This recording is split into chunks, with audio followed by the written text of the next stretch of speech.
We're not against rap. We're not against rappers. But we are against those.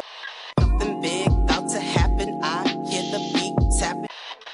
We some fly rhyming felines rapping on the track. Better yet, grab a gat, cause we hot like Enzo. Doors closed, windows up, cause that's the way we like to ride. Windy City hitting. Check mic 1 2 1 2. We live, baby. Yo, what's up, Chicago? And welcome back to Speak Your Mind Radio, episode 637.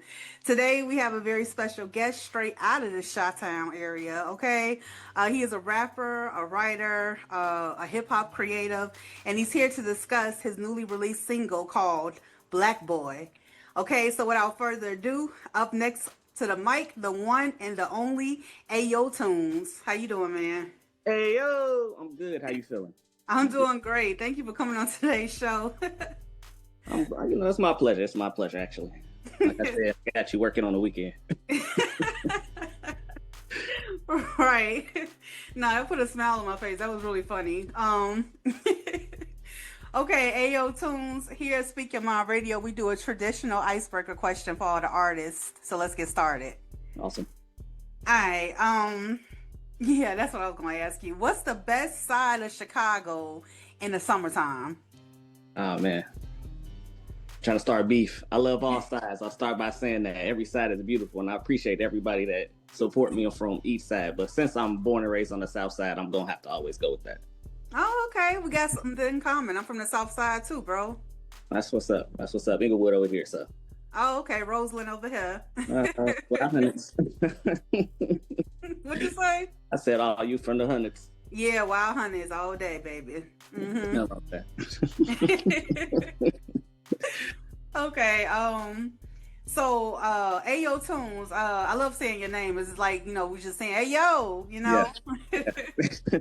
That's why I did it like that, too. That's perfect.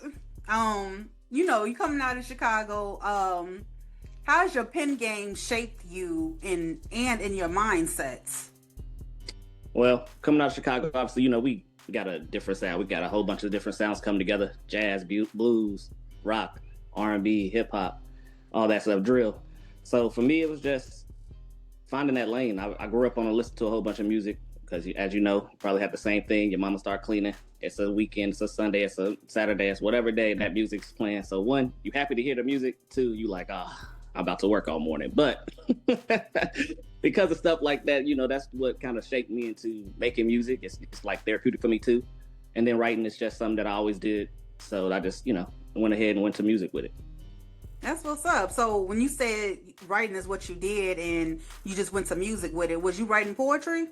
I would write different stuff, scripts, stories, whatever came to mind. That's what I did like in school when I was just being English, or if I'm ever getting bored at school, which I did a lot. So I'd wander off with my mind. Scared kids don't do that. But I just was writing stuff. And then as it came down to it, I started dabbling in music. And then, as we get older, we start making better stories, better wordplay, better things like that. And then I started getting around a group of people that got into music, and that just made music become something that was just part of me. Okay, so it was a slow process. Like, yeah. I get it. I definitely understand that. So tell me, how important is storytelling in your music? That's actually big for me. I sometimes, obviously, we can dibble dabble. If you have a concept, if I jump on somebody's song, I do your concept. But a lot of my personal stuff is like storytelling, whether it be directly in my life, stuff I was a part of, things I've seen, just because I think that's what resonated to me with music. Going through something and then hearing a song that related to what I'm going through. And I'm like, man, somebody else did that. That's not just something I'm going through. I'm not alone in this. And it just, revitalized me if I was going through something. So that's kind of how I write things, whether it's good, bad, happy, sad, whatever comes through my mind, I start talking about, which obviously you'll hear. I mean, you heard on BLK Boi too, so. Yeah, now that's speaking of BLK Boi, I want to talk about that track right now. It carries such a strong message in the song. You carry the crown high, and like, I just got to ask you, what was like your mental, like, writing this intriguing track? So for me personally, I do therapy every week, or at that time I had missed it. So I was thinking about stuff, my life, bills, you know how that goes. You're grown, my kid, um, my grandmother, and things of that nature. So then I was just thinking to myself, if I was talking to somebody or if I needed someone to talk to me, what would I need to hear? Mm-hmm. And then I just started writing words. And that's why there's no real hook on that song, because I just kept writing words. And so once I got through the song, I was like, yo, this is a powerful song that I enjoyed. And it became something that I was like, well, I'm not just going to keep it on paper, because sometimes I write things that I'm just writing for me. And then I made the track about it. And then it was just something I knew I had to bring out. I'm glad you said that it wasn't just words, you know, because like for me in the song Black Boy, you said, hey, Black Boy, don't you ever quit. Though sometimes it's hard, use that pain to your benefit. Your sons and daughters looking at you with such joy in their laughter.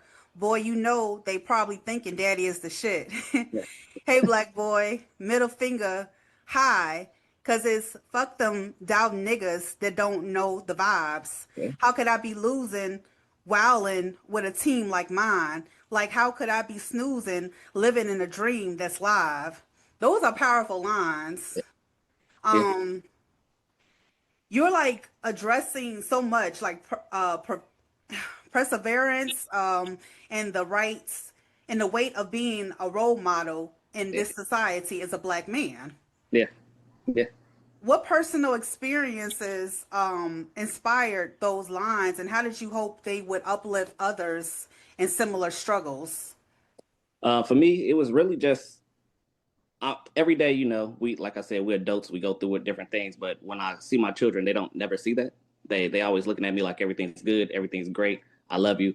This is awesome. I love my life. I think the week before I was driving my daughter to school. She's like, you know, I really love my life. I was like, I didn't know that, but thank you. I'm glad you said that. So it was like, for me, when writing it, it was more of a, man, I'm going through a doubt mode. And am I doing enough? Is this and this happening? And I started writing words like, no, remember these things. Remember that. Remember you got this around you. Remember all the things that you got that's winning when you're not doubting and you can notice. So it's really just encourage you to remember, like, despite what's going on, you know there's some good going on with you. Focus on that, or at least acknowledge that. We so quick to uplift or highlight the bad that it was cool to take time to like remember, like, nah, man, look at all this that's going on. Look at all you got going on. Look at all the joy you have around you. So that was really the inspiration. Like I said, once I started talking to myself, basically what I was doing, not only uplifted me, I was like, oh yeah, this is something that I have to record. Mm-hmm. And I'm glad you recorded it and just didn't leave it in the notepad, you know. Seriously, because I think you should have a Black Boy too. Yes, I do too. I think we do. I have other songs, but address it. Like we'll probably get some more into detail about that. But like this inspired a whole project for me. So. Oh, okay. What project is this from, if you don't mind? So I got a project that's coming out this year. I haven't gave it a date because I want to release like different songs slowly and introduce different visuals and things like that. Like I have a whole little plan that I'm trying to do, including with Black Boy, because it's just something that I have a love for. But it's called Words of a Black Boy. It's just different scenarios, whether it's good relationships, bad relationship instances, talking to myself in a more positive way, celebrating my grandmother, which I do a lot in my music. If anybody listens to it, you'll hear her a lot in different ways. So one of the things people say is it's very unique how I can keep bringing her up in stories, and it doesn't just sound like I'm saying the same thing over and over. So yeah, that's just, like I said, that was a vibe or a mental I was in, and I wrote several songs in that like theme. So it's like uniformed. So when the people hear it, it'll be like, oh yeah, this is cool. Okay, I look forward to that project and listening to it on my own time, you know. Yeah. Who produced the track Black Boy? So I've been working with this guy out of Illinois, like Cleveland. He puts a lot of music out named AE, where his thing is AE Beats. I just call him AE.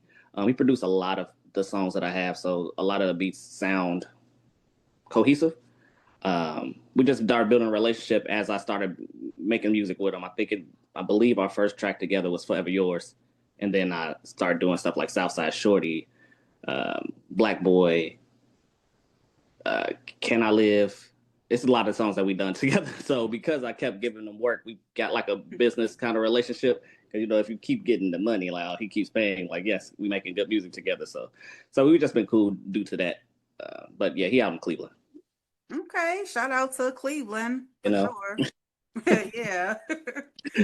Oh yeah, I already asked you. Well, you already said it that you was going to present us with a visual for Black Boy, which I can't wait to see. Yeah. Is that going to be like an AI visual, or are you going to like use real people? The plan is to use the real people. Yes. I have a concept. I'm not gonna, you know, I ain't gonna spoil it, but like just a concept with using people I know because I have a big team of Black men, Black fathers, Black husbands, and then children like the boys, the girls. You know, just try to make a nice little scene. Mm. Then even try to capture anybody that's willing around the city. Try to get some people that I don't know, some, you know, just some good scenery. Like I have a good plan or a visual how I want it to look, and so I'm gonna work on it and make sure that y'all get that. But it's just gonna be something that's powerful, that I think is powerful, and hopefully the people that resonate with the song think it is too. No, most definitely. The song is powerful, so I already know the visual gonna be off the chain. So Appreciate you know, it. for sure. You welcome. What is authentically important to you, like in life in general? You know, like just apart from music, what's important to you? Uh, I try to, you know, obviously we all come short sometimes, but I try to make sure that leaving a good impression. First, Hmm. not even just the first impression, like the lasting impression. I want the thing you remember about me is something worth remembering. I don't really want to be remembered. I don't think people should try to be remembered any type of nasty way. Like I'm very good at greeting. I know we in Chicago, you know how it goes. We don't really talk all the time to strangers, but you know, I make sure I say what's going on or have a good day and things of that nature. Try not to mean mug and stuff like that. You know, I try to bring that good energy, that positivity, the way I would like to receive it. That way, if I put it out there, you know, hopefully it comes back to me tenfold. But that's just me. I think we just gotta have that strong presence. I think I learned that when I lost my grandmother and saw how many people I'd never seen come to her funeral and only had something nice to say, and it was, you can hear that it was genuine. It wasn't that, oh my God, let me show out and be theatrical because someone passed, but it was like some genuine, man, I can't believe this person is gone type. And that's the how I viewed her. So to see like all these grown folks and younger folks that she touched that I didn't know she touched come through there and say such kind words kind of inspired that. Okay. And what's one beautiful memory you have of your grandma? Maybe this is the wrong one, but it was when the cops came over and she started talking to them crazy. She was a Panther. So it was like, as a young kid, think and being told cops, you got to do this and that, and watching her not let them unjustly come through her house was kind of cool. So it was really the seeing the power of her as that Black woman. Like, nah, we're not doing that. I don't care what badge you have. So that was cool. Definitely. You mentioned her being a Black Panther. That's pretty Yes. cool. Yes, she told a lot of stories, controversial ones and things that you like. Okay, that's cool. But yeah, she loved. That's one of the eras in her life that she talked to me about a lot. She really enjoyed that. Okay. Well, I appreciate you telling me the memory of your grandma because she seems like to have a strong presence over you Yeah, with the way you carry yourself and leaving a lasting impression on the people that you speak to. That's beautiful. and she Um, was great like that. yeah, definitely. I can see it. You mentioned in your bio wanting to build a brand of longevity. What does long-term success look like for you? For me, because I would talk about this all the time. Everybody think like, oh man, you probably want to be as big as Drake. Like my thing isn't to be the biggest, rich, the most, you know, paid. It's really to have the music that people can play long after I'm done. Like we still play in my house Prince. We still play Mike. We play The Temptations. We play Shaka Khan. We play some Tina Turner. Like we're not just playing stuff that's right now. I'm not really big. I'm not really a microwave. I use that where like I'm just pushing something new every 5 seconds. Like I'm really sitting down. I'm really working on stuff. I'm giving you something that it comes for that mood. Like I said, we all have our moments, our moods, and you need a song. And I want to be that song that you be like, hey, I'm going back to Black Boy. I'm feeling like this. I know if I play Black Boy, I'm gonna be happy. So Hmm. That's what it is for me. That longevity, that what happens beyond me being here today. Yeah, that's a great quality that you have about yourself. Quality over quantity, I should say. Yeah. Not microwavable stuff, you know.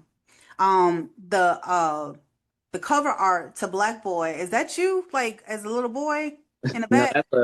that's a that's something I did I did myself. I've got some pictures together and I just edited it. Um, it wasn't me, but the actual project is of my son. I did that like a similar view of how the Black Boy cover looks with my son's actual picture. So when that come out, people will see that as him smiling, staring up too, because I did want to use something personal on that, but I didn't want to use the same picture. So I used a different picture where I tweaked and played with, and then I got his picture, which is really still untouched for the most part, with a little bit of hue changes, so that people could still see like a Black boy. Okay. Now, and one more question. How do you balance being like a father, a friend, and an artist all at the same time? How do you do that? It's a struggle. I'm just gonna be honest with you. Like you got to dedicate the time to each one. I spent a lot more time this past couple of months just with my own personal life and dealing with my handling my children, raising them over doing all the music as much Mhm. because I had my music already recorded. So we've really just been like mixing, mastering, and things of that nature. But it's not easy. A lot of times, I'm just gonna be honest. Early on, for sure, because my daughter was so young, she would just come with me. We'd be at the studio all day together. We go to shows together. She'll be in my performances. She'll be watching me rehearse.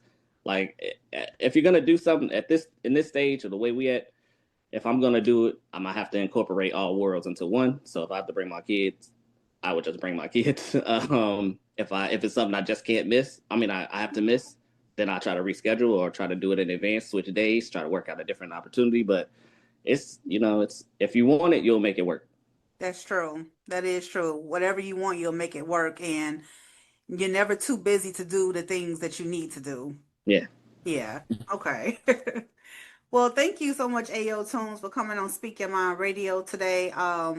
I appreciate it, and hopefully we have a future conversation about future projects with you, bring you That'd be back on the beautiful. show. Yeah, I'm glad I asked you to come on the show. I appreciate you asking me. Like I said, I saw some shows, especially one with my brother Keenan Davis. So I was looking forward to coming on here, and then I definitely want to come back. As the project comes out, and like I said, I definitely want to give you the project so you can hear it. With or without being on the interview and stuff, just so you can Exactly. give me your input and stuff like that. But Hmm. I think you'll love it. Like I said, Black Boy is the catalyst of why I even started doing this next project. So yeah, it's gonna be nice. Yeah, that is gonna be nice. If that's the foundation of this next project, you'll know I'm already in. Yeah. Yes. I appreciate that. You're welcome. Well, thank you again, and thank you, Chicago, for tuning in. And make sure y'all follow me on Spotify. And yeah, so y'all get these fire interviews and fire conversations in. And I love you all, and peace out. Yeah, that's fine. Wait, how you do this? Save it for the blooper.